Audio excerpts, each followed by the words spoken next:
Ladies, welcome to this episode of the Joyful Scaling Podcast. I'm here with Kathy Dirksen. She is a wealth builder for women. This is going to be a good one. Okay, specifically, Kathy is a wealth and success coach and a 5-time Amazon #1 bestselling author and international speaker.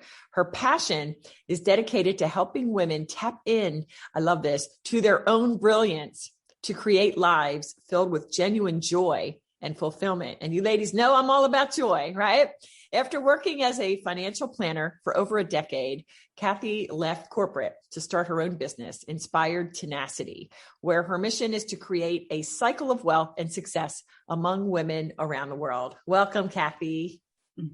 Thanks for having me, Judy. This is great. Oh, I'm so excited to talk about this. Wealth is, I think, an issue that is so difficult for women. And you know, I'm almost 56, and I was just telling my boys who are 20, 22, and 25 just the other day, wow, I wished I would have listened to what everybody told me in my 20s and invested more. But let's start today's episode. I would love to learn more about your journey as you discovered your calling and started your business. Yeah, no, it's been definitely a long story. And it's funny how this whole idea, like you say, of wealth, and if you'd listened earlier and what are those messages you were getting.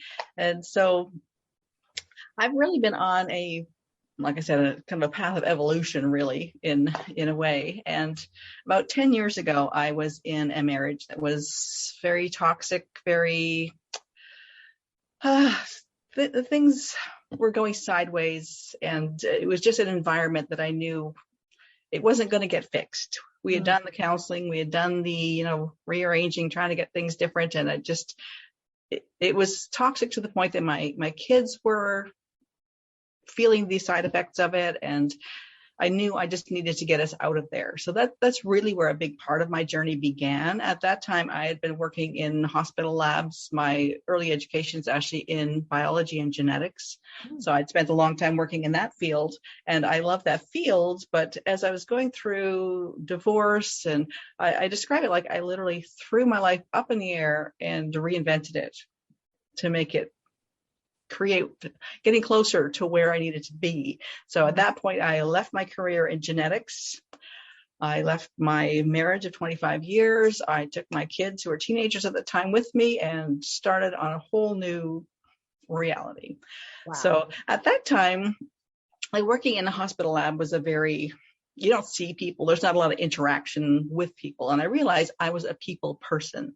So that was kind of where the first step in that part of what am I doing next? And my work environment at that time was also very toxic. It was to the point, the field is great, but the people and the politics and where I was working was really bad as well. So I knew I needed to get out of there. And that's when I really started that whole thing of thinking, okay, where should I be and what's next? And that's when I went into financial planning. A lot of my friends at that time were also going through a divorce, and a lot of women really don't have a lot of information and skills around managing their money. And I saw so many women either making really bad choices, like say they go through a divorce, they sell their house, they go to Hawaii, they buy a car. Now they'll never get back in the housing market because they've blown that down payment. Choices like that, where if they'd had information beforehand, they might have made different choices. So that was really where my first inspiration was, to move into an area where I could help women directly to feel supported in making good choices. So as you mentioned, I'd worked as a financial planner for over a decade now, and had just recently left that. And then one of the main reasons I left my corporate position was really that feeling that you're really serving that corporate agenda, but not having the impact. So my whole goal, as you read in my mission there, with creating that cycle of wealth and success among women around the world, working in a corporate setting where I really couldn't control who I worked with. I couldn't control really what I talked about. It was very set. Whereas in my mind, there's so much we need to know and understand about our lives and our messaging and just how we handle money, before we even talk about the investments, before we even talk about the savings plans and what you're going to do next. So now in my current business, I can decide what I talk about and how I talk about it and where I'm going with it.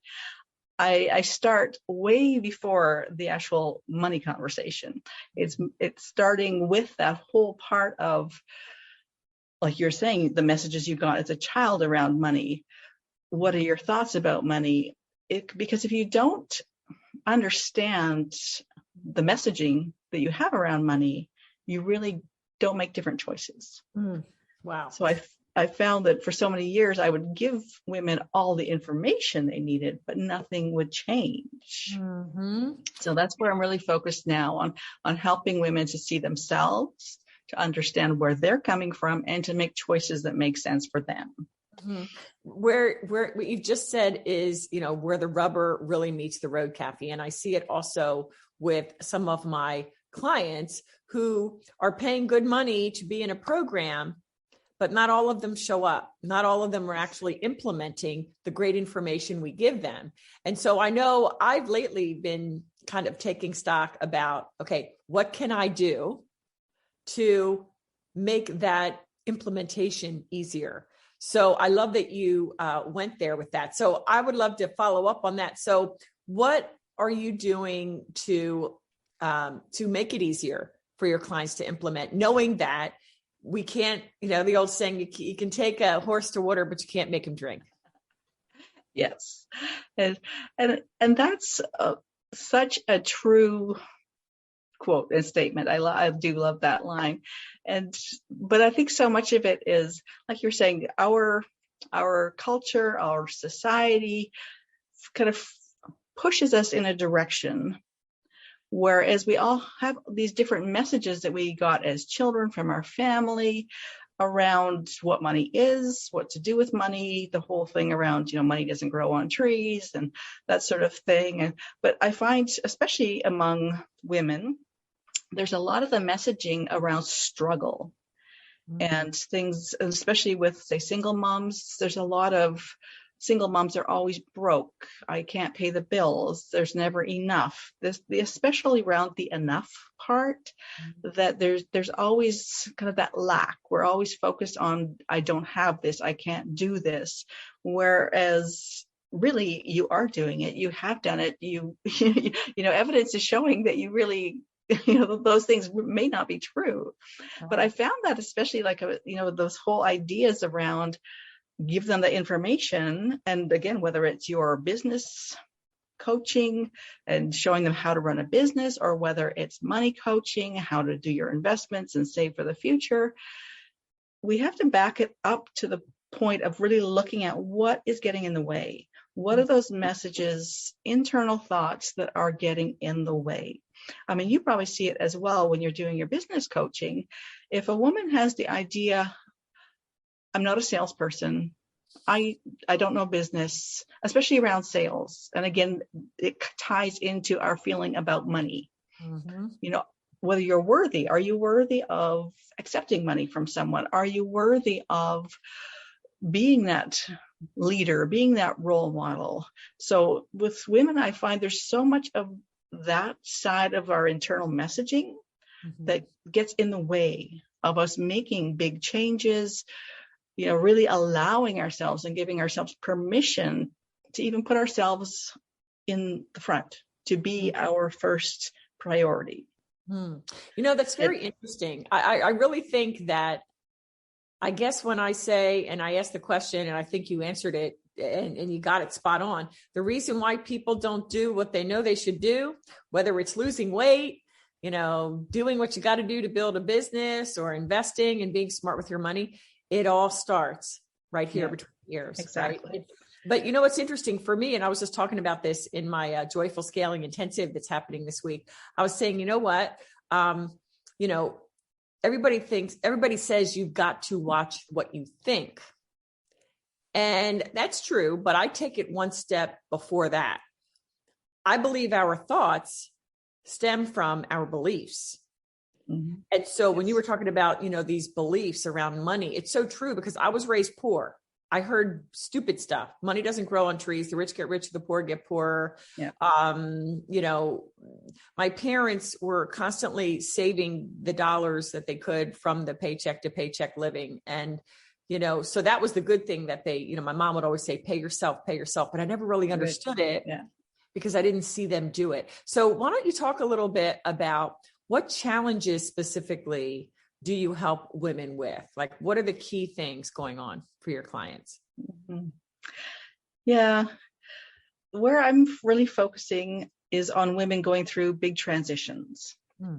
And so whether that's a career change, divorce, going into retirement, empty nesters, kind of when we know we have to make a big change.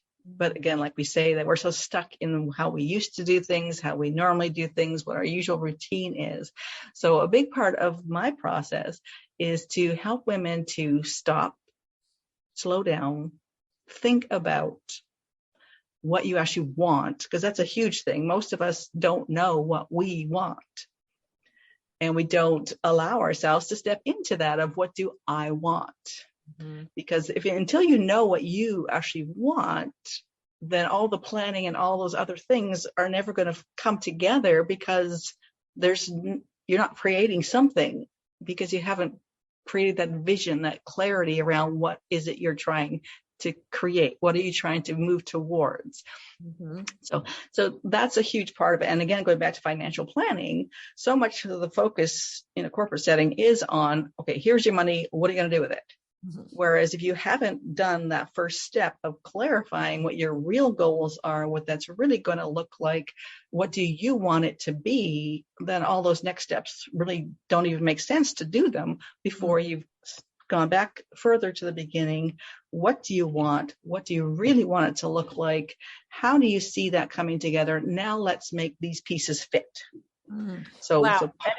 That is so good. I'm sorry to interrupt, but yes. What you just said is so true. And it's so funny, this point of what do you want? This came up for me earlier this year with my clients. One in particular, she is on her way to make $500,000. She is a wonderful real estate broker, and she's doing really great. But, you know, she asked me to kind of help her get organized and grow the business even more. And so one of the first questions I asked her is, what do you want? And for the nearly 6 months we've been working together, and I just love her so much, it is hard for her to sit down and say, wow, what do I want? Yeah. And she listened to the podcast. So I don't mean to call you out. I love you. You're not alone. I mean, no. So can I just say, even for me, it's like, okay, here I am, I'm 55, almost 56. What do I want? Like, I have been given that preliminary thought, but even I have not like really got into the details, because I've more had that discussion about what I want for the business, not what I want for my life. So are there some tips or strategies, or, you know, how can we help our listeners to really narrow in and get that clarity for themselves? Yeah.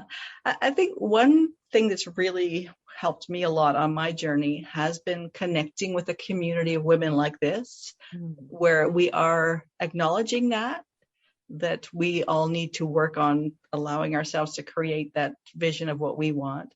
And we're supporting each other in that process of bringing that around.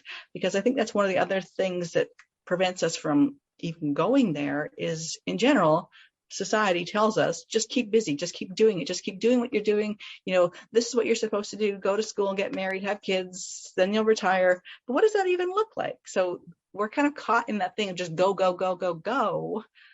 So those first steps of allowing yourself to stop for a second, allowing yourself to connect with a community that's supportive and not just get caught into the general culture of be busy and don't worry about it. Those to me were huge parts. And then next, come along and actually allow yourself to think about, and I would say actually write down, what would your ideal day look like? Like if everything was just under your control and you could just say, this is what my day is going to look like. Write it down. What does that look like? Where are you? Who are you with? What would you be doing? You know, how are you feeling where exactly are you in the world? The details like that, so you can actually start to see it and feel it and almost smell it. Like, are you out on the beach? Are you in the forest? So that's a huge part that I found has been really useful. That stop, think, actually write it down. And so that's a big part. And then the next steps I find especially useful to do it with somebody else, and that's where I come in with as a coach as well, is to talk it through with somebody. And it's often good to do that with someone who's not your family and not someone who knows your backstory. So you feel more free to actually say what comes to mind and to throw out new ideas and to really be more vulnerable. Because I find that when you're doing that with family or even a good friend who they know what you've done before, they have their own kind of limitations of what they think that you can do or will do. Whereas you do it with somebody else who doesn't know all that backstory, you're just free to create what comes to mind. So that's what I find, is find that community and get yourself in a situation where you can actually start visioning and like really stepping into what your thing is. Okay. I love that. I mean, I'm taking notes as we're going through this because I really agree. And as you were saying that, and you gave those specifics, Kathy, I'm all about, I really feel that too many of us don't go deep for us. And what I mean by that is we're so busy taking care of our kids and taking care of our spouse or our moms or dads or whatever, and the neighbors and working at church, and we're just serving everybody. And so to actually sit down and dream, wow, if I have a perfect day, the specifics of where am I? What state or country am I in? And where am I within that place? And what sounds do I hear around me? And what am I going to be doing today? Wow. So then, okay, this came up for me as you said that. I can dream this amazing life. And this amazing life for me includes being on the beach. Okay. And so the beach house I really want is in Rosemary Beach, Florida, and it probably costs north of $5 million. So I see myself there, but not like in the next 2 years. So what do we do with that when the dream is so big? How do you advise your clients in that regard? Well, and I think it's just in saying that you're almost already putting limitations on yourself. So I say, go like create that big dream, create that ideal thing, and don't let yourself worry about that. Don't let yourself worry about you're not going to have it tomorrow. Because if that is where you want to be, and those are the factors that you want to come together, by creating them, you start actually triggering your brain to look for those things and think about those things. And it's amazing as we actually start really manifesting what comes into our life, or even just noticing opportunities that might take us in that direction. And that's a huge part that I find with so many of us, again, getting back to the just being busy and just focused on what we're supposed to be doing. Things are around us that we don't even see. We don't even notice them because we're not looking for them. We're not thinking about them. Whereas just allowing yourself to create that idea and that vision of what else you might want to do or where you might want to go, it's amazing how things do start coming to you. Whether it's you meet someone who has that place on the beach and they need someone to look after it for 6 months and suddenly you're moving there with them, right?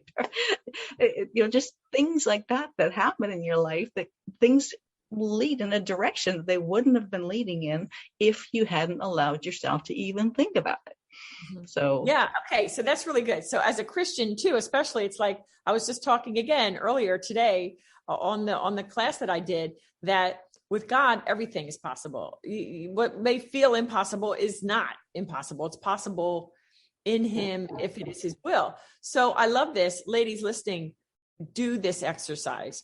And if you're like me, it's going to feel, I can tell already, this would be exciting on the one hand and scare the bejeebies out of me with the other. Okay. So let's go here then. Okay. So let's say I've done this exercise and I were your client and I come to you with this big dream of my ideal day. What comes next? Well, the next things that we would do, so we've got that vision, create some clarity. And then the next part's is that reflecting on yourself, reflecting on what brings you joy. What are those things that you could be doing that would take you in that direction? And again, like you were saying, so many of us have been caught up in this thing of we're looking after our kids, we're looking after our parents, we're doing a job that we've been doing because it pays the bills, but not necessarily because we enjoy doing it. Or maybe we used to enjoy doing it, but we've kind of lost touch with what that was that we actually enjoyed about it.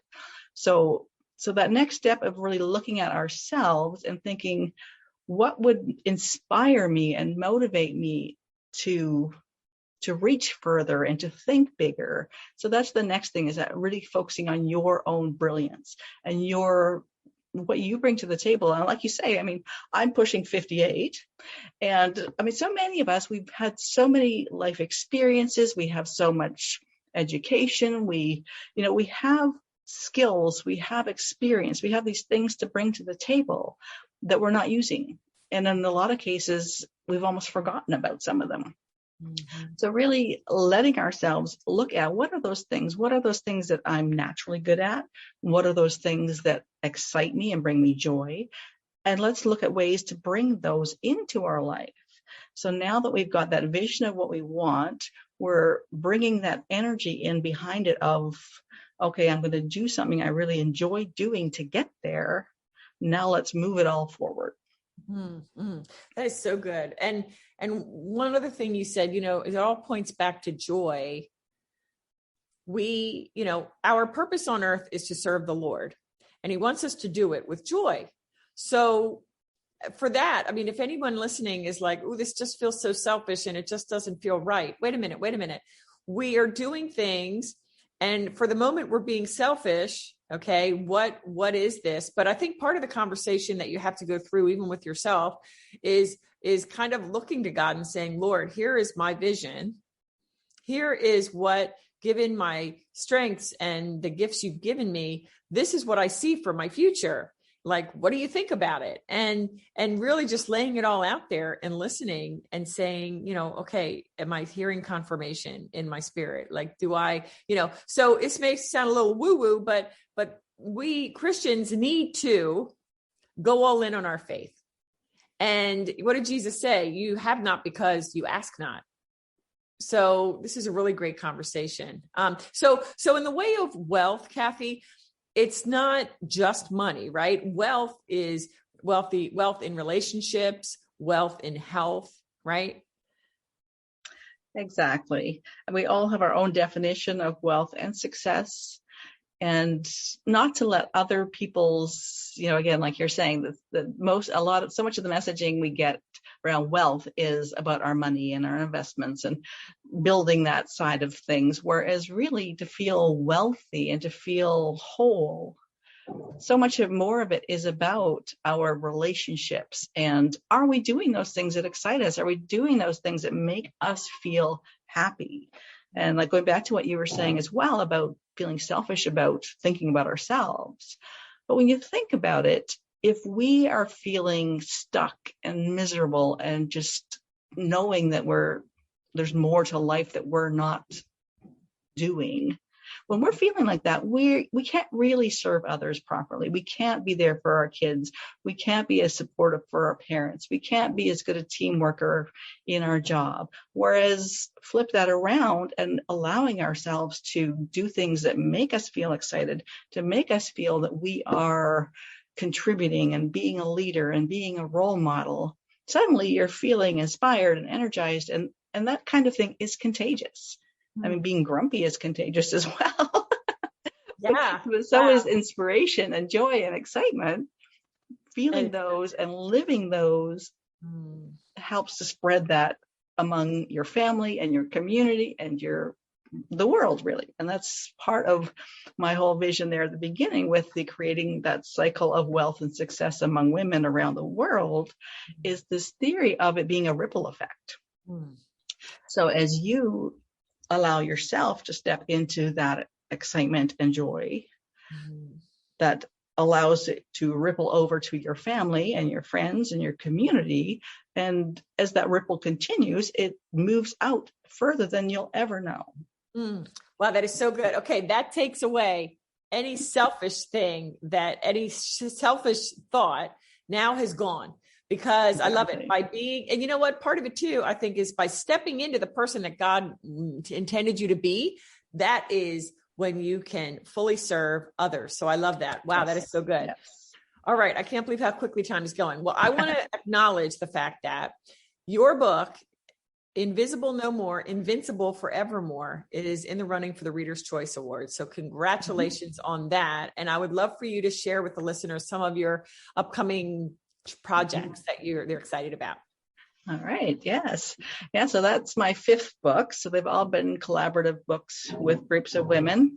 And I am now working on a 6th book. And this one is actually a group that's men and women. So that'll be different.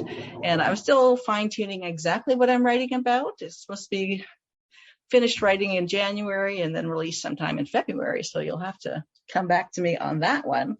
And right now, what I'm really focusing on is we're getting close to the end of the year.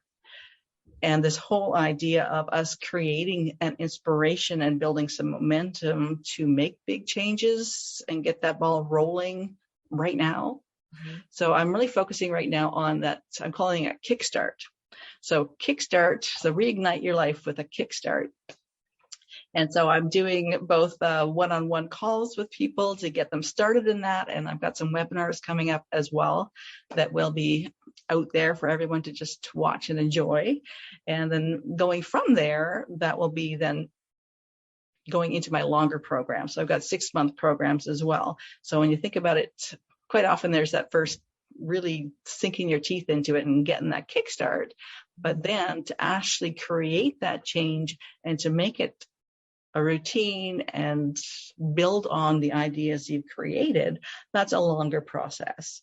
And there's so many pieces that come along the way. And of course, as we know, as we go through big changes, there'll be obstacles that come up. There'll be challenges that push us backwards.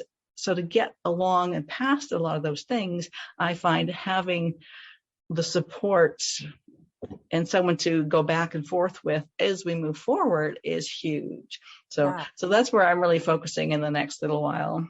That is excellent. I love that idea of a kickstart, because I think this time of year is the perfect time to take advantage of that. And I understand you have some gifts for our listeners in that regard. So do you want to mention those briefly? Sure. Yeah. So one of them is an ebook, and it's 8 strategies for reigniting your life. So it's a simple little read. So don't be scared. But it just gives a few kind of reminders of things to get started on, to get your brain starting to think about other things that you might want to do or ways of incorporating change into your life. And then also I've got my 45-minute Kickstart session where it's a complimentary coaching chat where we get on a Zoom together and we start that process of thinking about, okay, what would you like to see different? What would you like to bring into your life? And so we start that conversation and start looking at some of the strategies we could incorporate going forward. So I invite you to click into that. It takes you to my calendar and block off a time, and that would be really fun. Amazing. And I will be sure to get all those links in the show notes. And where can people find you online? Where do you prefer that they find you? LinkedIn is where I'm most often as far as the social media goes. Mm-hmm. My website has a few different links for my programs and for booking a call as well. And that's just inspiredtenacity.com. So that's a pretty simple one to remember. And those are the easiest ways to find me. And I would love just connecting and having that conversation about how I can help. And like I said, connecting, building community, coming together as a group, supporting each other in our growth, in our development, in this. So important. Yeah. It's just community I've found is so critical. That's awesome. Okay. One last question. This is called the Joyful Scaling Podcast. So what about your business gives you a lot of joy? I think the part that brings me the most joy is really seeing how I can support women to give themselves permission to step into the change that they want to make. And I find that, and I think especially right now in this time in history, I think so many of us have been kind of squashed down, and there's just so much negative energy around us that I think the more we can help each other to draw on that positive energy and to feel supported, I think that's what it's going to take to get us out of this kind of funk that we're in, where it just seems like one negative thing after another is coming at us. Yeah. So yes, so just allowing each other and supporting each other to tap into that positive energy and just lift it all together. Mm-hmm. Yeah, the power of community is so important for everyone. And I really think, especially for us ladies, because we're so others focused, that we need that community of women that you've been talking about to really feed our souls and to help us know that we're not alone, even though sometimes it can feel like that. Well, Kathy, thank you so much for being here. This was really a great episode. Thank you. Well, thanks for having me. I'm glad to be of service here in your community. Awesome. Awesome. Well, ladies, please do take advantage of Kathy's great gifts. I know I will. And thank you so much for listening. And if you enjoy this podcast, please take a moment and subscribe so you don't miss another episode.